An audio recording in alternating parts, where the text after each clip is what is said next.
मेरा नाम Hrithik Chhabra, spice city चौक वाला। तो सर ने जो कहा वो आपसे मैं पूरा ध्यान दूंगा यहाँ पे, ऐसा कुछ आपको इशू ना है। कॉपरेट करो पूरा सबको किसी को तकलीफ ना है, ये मैं पूरी ट्राई करूँगा। ट्राई पक्का रहेगा।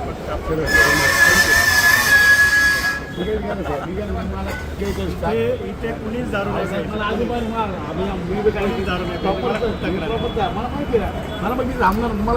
पिंपरी चिंचवडमध्ये इंद्रायणी नगर भागात स्पाईन चौकात धक्कादायक प्रकार समोर आला आहे। चौकात असलेल्या वाईन शॉप समोरच काही तैराम दारू पीत बसतात अशी तक्रार प्रभाग 8 मध्ये असलेल्या स्थानिकांनी प्रचारासाठी गेलेल्या शिवसेनेचे निलेश मुटके यांना केली। यावेळी निलेश मुटके यांनी आपल्या पत्नी माधुरी मुटके यांचा प्रचार सोडून घटनास्थळी पोहोचले। यावेळी त्यांनी वाईन शॉपच्या मालकाशी चर्चा करून समस्या सोडवण्याचा प्रयत्न केला। यावेळी यापुढे अशा गोष्टी होणार नाहीत असं आश्वासन वाईन शॉपच्या मालकाने दिले। माझी पत्नी माधुरी निलेश मुटके शिवसेना पक्षातर्फे निवडणूक लढवत आहे आणि त्या निमित्ताने आम्ही या भागामध्ये प्रचार करत होतो। प्रचार करता करता या बाजूबाजूच्या सोसायटीतील लोकांनी सांगितलं की या ठिकाणी ऋतिक नावाचं वाईन शॉप आहे आणि ते वाईन शॉप असताना या भागामध्ये त्या वाईनच्या दुकानातून लोक दारू घेतात। दारू घेतल्यानंतर ते घरी घेऊन जात नाही, इथेच ह्याच गाड्यांमध्ये इथेच बसतात। त्या ठिकाणी बाजूलाच त्यांचं चकना फुटाण्याचं शॉप आहे, तिथून सगळा प्रकार घेतात, खाण्याचे पदार्थ घेतात आणि गाडीमध्ये बसून दारू पितात। म्हणजे नागरिकांचा आणि महिलांचा सुरक्षेचा प्रश्न या ठिकाणी निर्माण झाला आहे। महिलांना या ठिकाणी लहान मुलांना घेऊन या चौकामध्ये या स्पाईन मॉलमध्ये येता येत नाही।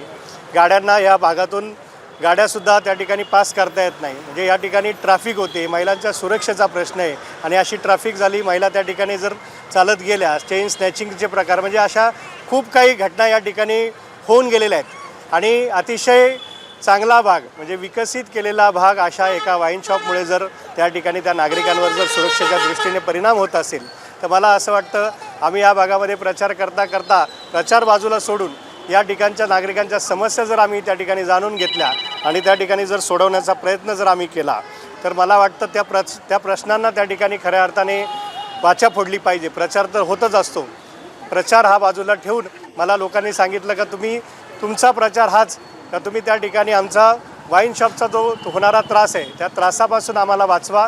त्या ठिकाणी जी होणारी घटना होतात आहे त्या ठिकाणी तुम्ही ठामपणे जाऊन सांगा। मी त्या मालकाला बोलवलं, मालकाला बोलवल्यानंतर सांगितलं की ह्या वाईन शॉपमध्ये हा प्रकार होतो, तो प्रकार याच्यापुढे मी खपवून घेणार नाही, हा तुला पहिला इशारा मी त्या ठिकाणी दिलेला आहे। जर पुढे एकही तक्रार जर तुझ्या नावाने जर त्या ठिकाणी आली तर त्या ठिकाणी मी त्या कायदेशीर कारवाई करायला प्रशासनाला त्या ठिकाणी मी भाग पडेल आणि माझ्या पक्षाच्या वतीने, माझ्या मित्रपरिवाराच्या वतीने आणि या भागातील सर्व नागरिकांच्या वतीने मी या चौकात ठाण मांडून बसेल आणि हा प्रश्न त्या नागरिकांसाठी मी त्या ठिकाणी हा लढा उभा करेल आणि वाईन शॉपसुद्धा मी त्या ठिकाणी बंद करण्याचा प्रयत्न करेल असा इशारा मी त्या ठिकाणी त्या मालकाला दिलेला आहे।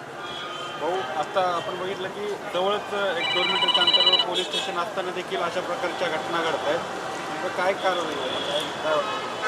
नागरिक पोलीस स्टेशनला ती तक्रार घेऊन जाताना कदाचित धास्तावत असतील का वाईन शॉपचा मालक कुठेतरी कोणीतरी मोठा मालक असू शकतो आणि त्याचा त्रास या इथल्या नागरिकांना होऊ शकतो, म्हणून वैयक्तिक कोणीही तक्रार त्या भागामध्ये पोलीस स्टेशनला जाऊन देत नाही। मी पहिला इशारा दिलेला आहे। आता मी त्याच्यानंतर जाऊन पोलीस स्टेशनलासुद्धा ही घटना कळवेल का असा प्रकार होतो, नागरिकांच्या तक्रारी आहे, तुम्ही सो मोठो त्या ठिकाणी कारवाई करा।